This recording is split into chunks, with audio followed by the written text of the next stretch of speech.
The question here, are some pet products, which are sold in thousands of stores, harming and sometimes even killing cats and dogs? Investigative reporter Joel Grover has uncovered some alarming evidence, and tonight he's here with it. Joel. Well, Paul and Colleen, we're talking about these products which are sold in major supermarkets and pet supply stores.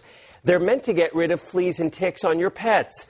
But we've been looking closely through government data and have found thousands of reported pet illnesses and deaths that are linked to these kinds of products.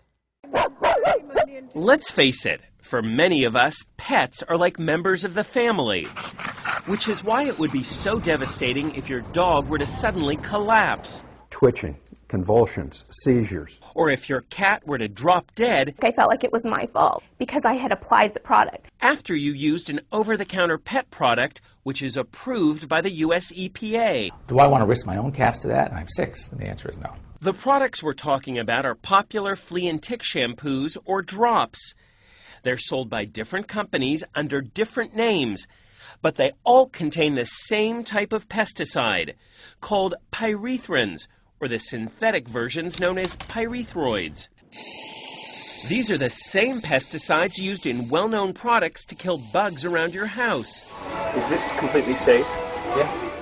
That's what Heidi Wohler of Santa Clarita says they told her when she bought BioSpot flea and tick shampoo for her 2 cats, Hummer and Samson. I read the directions and I followed them thoroughly. But within minutes of applying the shampoo, Heidi says both cats began having seizures, especially Hummer. He's shaking, he can't breathe. Samson was saved by an emergency room vet, but Hummer didn't make it. He died a horrible, violent, fast death. This is not an isolated case. We looked through the EPA's database of reported incidents involving domestic animals from all products containing pyrethrins and pyrethroids. We found numerous cases of animals whose skin was burned, animals who had seizures and vomiting, tens of thousands of reported incidents, including thousands of deaths.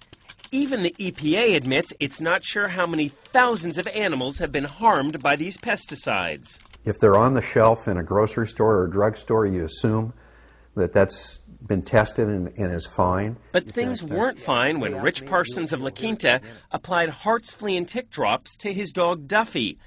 They contain a pyrethroid called phenothryn. The following day, Duffy was having seizures, and 2 days later he died at this animal hospital. This was not a pleasant death. This was really a devastating loss for us because he just meant the world to us. In fact, there are entire websites where pet owners report illnesses and deaths after using products containing pyrethrin and pyrethroid pesticides. How's he doing? Good. Yeah. Well-known veterinarians like Dr. Jeff Werber of L.A. say a certain percentage of pets have adverse reactions to these products. We do know that some of these products can be toxic. We don't necessarily know to what degree. That's why so many vets and groups like the Humane Society are speaking out against these products. There are absolutely safer alternatives generally across the board. But these companies all insist their products are safe. It's unconscionable. It's unacceptable. When Rich Parsons' dog Duffy died, his vet wrote that it was a reaction to the insecticide in the Hart's drops that contributed to the dog's death. But Hart's brought in its own experts to review the case, and they denied any responsibility, blaming Duffy's death on underlying health problems. He's a perfectly healthy cat. And when Heidi Wohler's cat Hummer died, her vet wrote that based on the cat's symptoms, the pyrethrin in the BioSpot shampoo contributed to Hummer's death. BioSpot paid for an autopsy, which we asked Dr. Werber to interpret. Is it possible the shampoo contributed to this cat's death? I think it's highly likely there was a contributory factor to this product and this cat's demise. It needs to be taken off the market. Still, BioSpot's parent company told Heidi in a letter, "We don't believe Hummer's death was a result of using our product." But they never did explain why the cat died. Pets are part of our family, and he trusted me.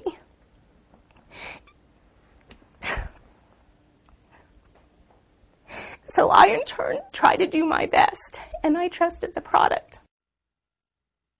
The U.S. EPA tells us it has now begun a major review of these flea and tick products to make sure they're really safe. The EPA could end up taking action, such as requiring new labeling or even pulling certain products from the market. As for the companies in our story, they all claim their products are safe when used as directed. Hartz also told us its flea and tick products have the lowest number of reported adverse events compared to other brands.